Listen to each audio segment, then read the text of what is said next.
There are concerns for 3 children in a Darwin detention centre who are in fear of being stateless after their looming deportation to Malaysia.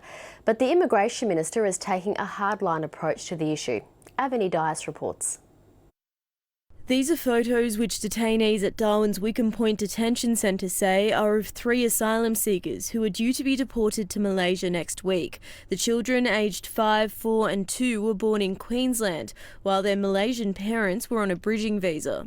These 3 children face the very real risk of not being recognised as Malaysian citizens, of remaining stateless. The family is concerned the youngest boy has a skin infection that hasn't been treated in detention, and the children will lose their basic rights, including not being able to go to school or get an education or even have access to basic medical care that they need. But the Immigration Minister continues to take a tough approach to all asylum seekers.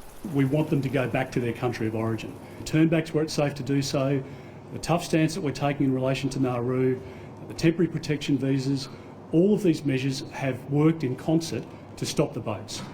Advocates and asylum seekers have told the ABC detainees in Wickham Point are anxious about being transferred to Nauru or deported overseas.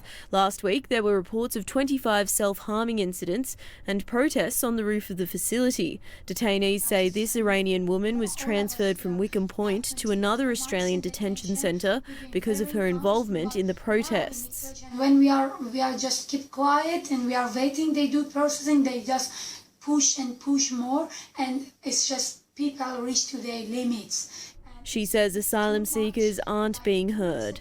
We don't want they send any newborn baby to Nauru, and we want to stop all the kids being in detention centre. But the Immigration Minister says people in detention do not have a place in the Australian community. Avani Dias, ABC News.